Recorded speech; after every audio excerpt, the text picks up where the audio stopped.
Salut à tous, c'est Stratos. Aujourd'hui, on se retrouve pour une vidéo présentation d'un jeu.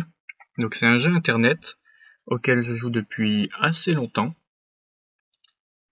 Donc, je vous le présente parce que, bon, en période de confinement ou autre, on n'a pas forcément grand chose à faire. Donc, ça peut vous aider à passer le confinement ou même pour passer un peu de temps juste après cette période, si vous avez accroché au jeu. Alors, quand vous arriverez sur le site, vous arriverez donc sur cette page ici. Ici, c'est pas important, c'est le Panthéon, donc le classement. Vous, ce qui vous intéresse, c'est ici. Donc, vous vous inscrirez avec mot de passe, etc. Basique. Vous créerez votre premier personnage et vous lui attribuerez son origine et 2 métiers différents. N'oubliez pas de cocher ici pour rejoindre le jeu. Vous devriez recevoir normalement un mail sur votre boîte mail. Donc il faut que ce soit une vraie adresse mail, sinon vous pourrez vous connecter qu'une fois et pas revenir sur le jeu. Donc moi, je me connecte. Voilà. Donc une fois que vous serez sur le jeu, ça a cette allure-là. Donc vous voyez, c'est une carte, comme un échiquier. Et on peut y faire plusieurs choses. Alors le but du jeu, évidemment, c'est d'être le mieux classé. Donc là, vous voyez, moi je suis 3e par exemple. Et mieux classé au niveau de la guilde aussi, le classement de la guilde. Et nous, on est premier. Alors, le but du jeu, vous l'avez. Maintenant, comment on engrange des points? C'est simple, il y a 3 personnages par compte. Le multicompte est interdit. Et vaut mieux respecter parce que sinon vous risquez d'être ban. Ou alors, même si vous n'êtes pas ban, vous allez juste détruire le jeu et c'est pas intéressant. Donc vous avez 3 personnages avec chacun 3 métiers différents. Le métier de combat est obligatoire sur tous les personnages. Ça, il faut le savoir. Ensuite, vous avez un premier métier, donc c'est un métier de production. Soit chasseur, donc on les a là, chasseur, pêcheur, cueilleur ou mineur. Et ensuite, vous avez un second métier à choisir, donc qui est lié à votre personnage. Et ceux-là, c'est des métiers de confection. Donc, par exemple, vous pouvez dresser, coudre, forger des armes et des armures. Comme vous voyez, on peut avoir des armes et des armures. Dresser, c'est pour les montures et les animaux de compagnie. Il y a aussi de l'alchimie. L'alchimie, ça permet de faire pas mal de choses. Il existe des potions pour soigner des maladies, parce qu'en faisant des actions sur la carte, vous pouvez tomber malade, et il faut vous soigner pour éviter de perdre de la vie. Vous pouvez aussi faire différentes potions avec différents effets, je vous laisserai découvrir ça. Ensuite, l'autre façon de marquer des points, c'est aussi par niveau. Et il me semble, la règle a été changée il n'y a pas très longtemps. Il me semble que les niveaux rapportent des points jusqu'au niveau 50. Ensuite, ça s'arrête. Ici, vous avez la réputation de votre personnage qui permet de rapporter de la réputation à votre guilde. Et ensuite, ici, votre santé. Votre santé, vous voyez, bon là, elle est à 100 parce que je fais attention à mes personnages. Mais si vous faites pas forcément attention, vous risquez d'arriver à 0%, et à 0%, votre personnage meurt et vous ne l'avez plus.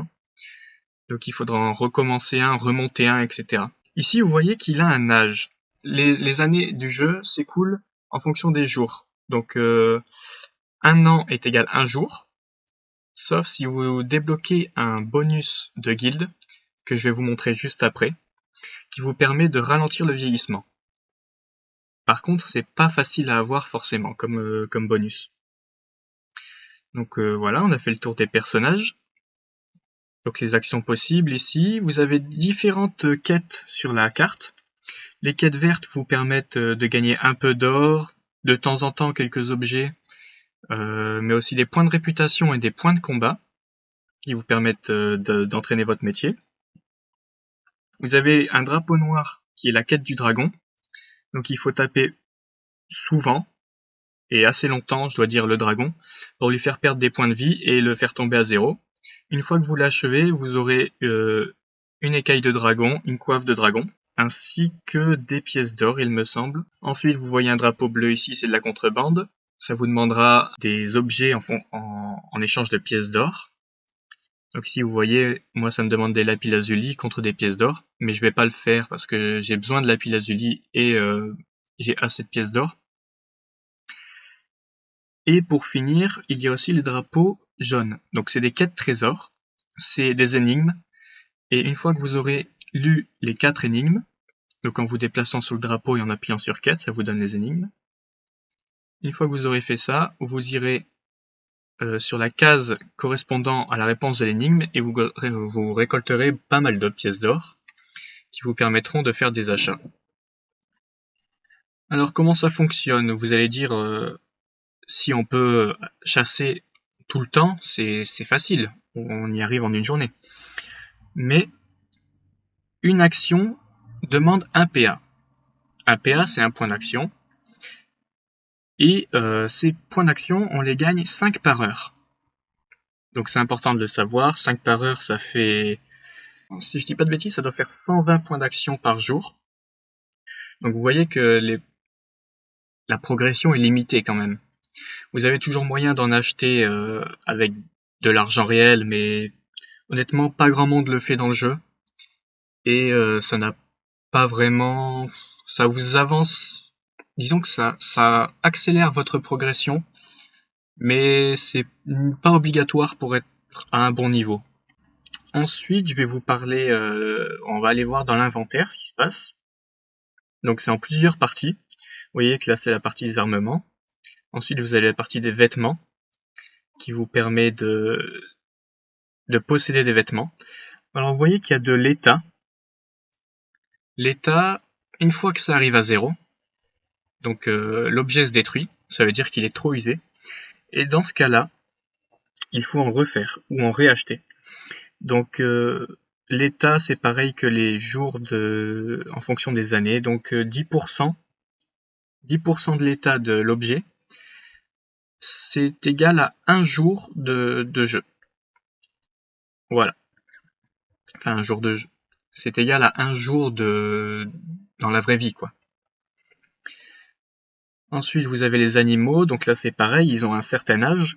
Et arrivé à l'âge maximum, donc à la fin, quand vous avez plus de barres rouges, ils meurent.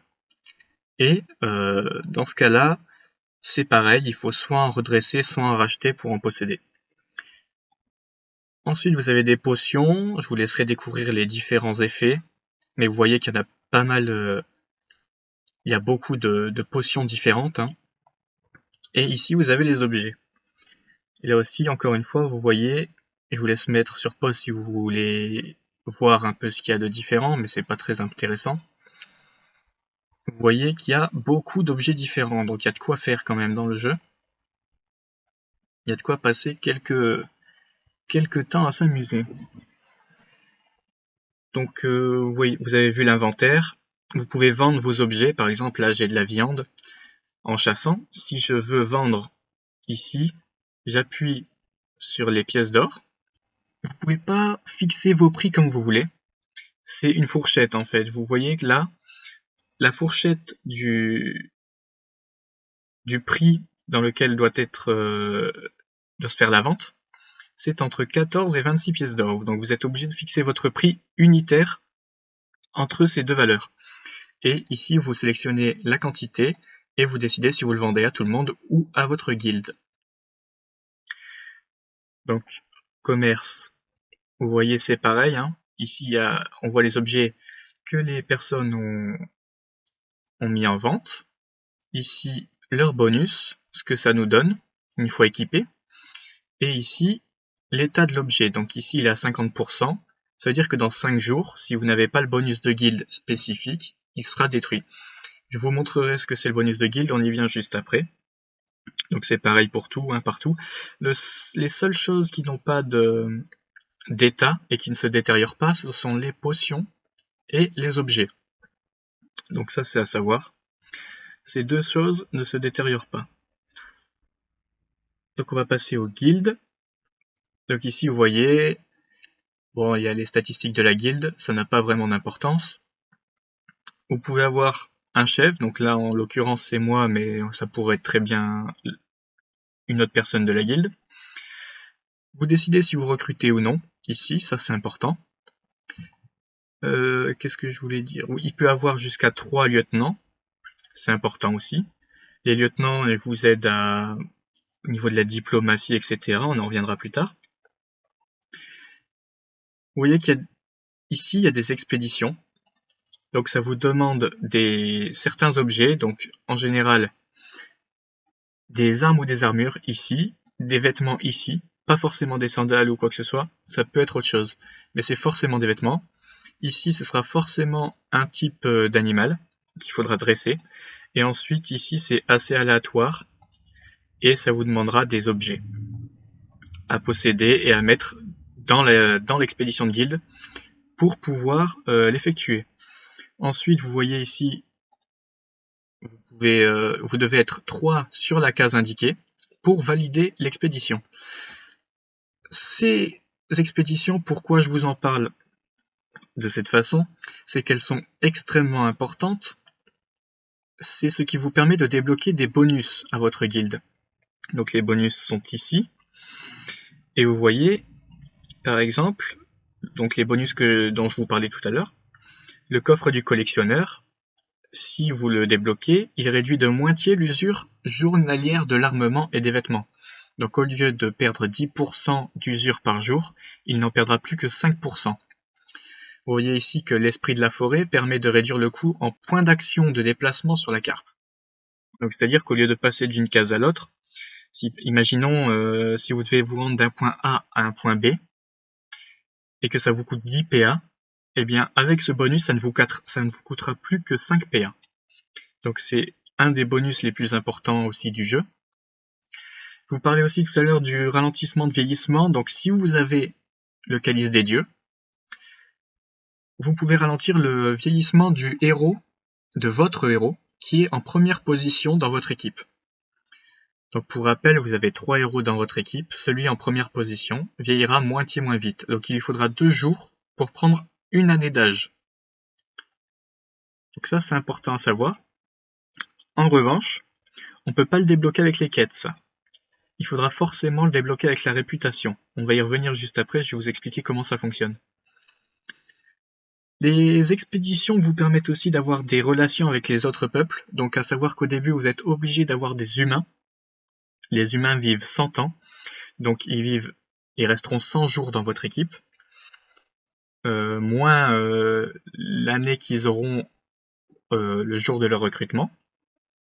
Donc vous pouvez très bien avoir de la chance et tomber sur un humain qui a 18 ans, ou alors tomber sur un humain qui a 40 ans, et dans ce cas-là, il mourra beaucoup plus vite. Alors il faut savoir que les elfes sylvestres et les elfes noirs vivent 200 ans, donc c'est les plus intéressants à avoir dans l'équipe. Alors il me semble que les elfes gris vivent 125 ans et les atlantes vivent 150 ans. Il me semble que c'est quelque chose comme ça. Voilà. Ici, vous voyez qu'on a de l'or dans la guilde, donc le trésor commun. Je vais vous expliquer tout de suite à quoi ça sert, en allant dans les territoires. Alors vous voyez ici la carte des territoires, donc une case de la carte égale un territoire. Donc on peut voir ici, tout cela appartient à une guilde. En fonction à la différence de couleur, on peut voir facilement à qui ils appartiennent. Et ces territoires, il faut les protéger. Donc par exemple, nous on est en train de conquérir celui-ci, en combattant des PNJ sur la carte, etc. pour faire des points. Donc là, vous pouvez voir que le territoire est défendu à hauteur de 5000 points, et donc il faut qu'on fasse 5000 points pour le conquérir. Comment on défend son territoire? C'est simple, il faut construire une des fortifications ici. Donc vous voyez que vous avez le choix entre plusieurs fortifications, plus ou moins chères. Mais il faut savoir que par exemple, si vous mettez une protection de 40 000 pièces d'or, ce sera protégé que de seulement 200 points. Alors que si vous protégez à hauteur de 1 million de pièces d'or, donc si vous construisez une citadelle, ce sera 5000 points. C'est le maximum. Et honnêtement, ça vaut pas forcément le coup de protéger en dessous si vous avez déjà les pièces d'or nécessaires. Je vous parlais tout à l'heure de politique. Il n'y a pas grand chose mais c'est quand même important d'en parler. Donc vous choisissez les différentes guildes. Pour l'instant, il n'y en a pas beaucoup. Et vous pouvez soit leur déclarer la guerre, donc pour prendre de force un territoire. La guerre dure 1 semaine, mais je vous laisse découvrir ça par vous-même si vous vous mettez au jeu. Vous pouvez poser un embargo commercial à la guilde. Donc l'embargo commercial permet d'empêcher la guilde avec laquelle vous l'avez de vous acheter des produits. Le problème, et ce qu'il faut prendre en compte, c'est que vous ne pourrez pas, vous non plus, acheter des produits à la guilde avec qui vous avez posé embargo. Ça marche dans les deux sens. Vous avez une fermeture des frontières. Donc ça, c'est pour si jamais vous vous entendez pas bien avec une guilde, vous leur fermez leurs frontières. Ça les empêchera pas de venir sur vos territoires, mais par contre, ça les chassera au bout d'un certain nombre d'actions. Donc c'est quand même assez pénalisant, parce que après, il faut quand même se redéplacer sur la case là où on devait aller pour faire ce qu'on devait faire, et ça fait perdre encore des points d'action, quoi. Et les points d'action, vous avez vu que c'est hyper important. Vous avez aussi le soutien militaire pour les guerres.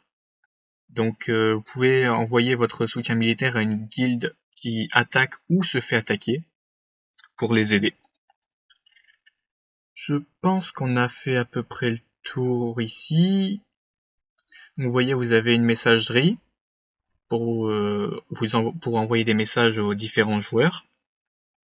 Vous avez les annonces qui permettent de faire des annonces de guildes. Il n'y a que votre guilde qui les verra. Vous pouvez rechercher des joueurs ici, c'est simple, hein. Vous cliquez dessus, vous avez cette fenêtre qui s'ouvre, vous tapez le nom du joueur, et vous pourrez, voilà, par exemple, on va se mettre nous-mêmes, on tape sur rechercher, et vous trouvez le personnage. Ici, vous pouvez mettre à prix, ici, lui envoyer un message directement, voir s'il est en ligne, etc., etc. Ensuite, vous pouvez voir qui est en ligne au moment où vous jouez, en cliquant ici. Ça, c'est assez pratique pour voir qui de votre guilde est connecté ou non, et si ceux à qui vous envoyez des messages sont connectés. Et vous avez ici votre profil, je vous laisserai cliquer dessus si vous voulez regarder. Vous avez aussi accès au classement, ici, donc classement des joueurs et classement de guildes, et vous pouvez vérifier tout le classement si vous voulez. Voilà, donc c'est simple, hein, je réfléchis, mais je pense qu'on a bel et bien fait le tour. Ah oui, une chose aussi que je ne vous ai pas dit, les objets de chasse, etc., se trouvent pas partout sur la carte. C'est-à-dire que si vous cherchez un objet spécifique, il se peut qu'il se trouve seulement sur l'île de l'Ours ou seulement dans la forêt du Nord. Donc ça, ce sera à force de connaître, on va dire, le jeu. Ou alors, nous, dans notre guilde, ça fait longtemps qu'on joue, donc par exemple, on a une liste d'objets. On sait où se trouvent les objets partout. On sait, par exemple, si on cherche les insectes du Nord, on sait très bien où ils se trouvent. Et on sait où aller les chasser pour en trouver. Donc on a toute la liste des objets avec tous les endroits où ça se trouve. On verra si on la partage, je pense qu'on la partagera. Si vous voulez vous mettre au jeu, vous envoyez un message, vous m'enverrez un message à moi-même, donc Nashoba.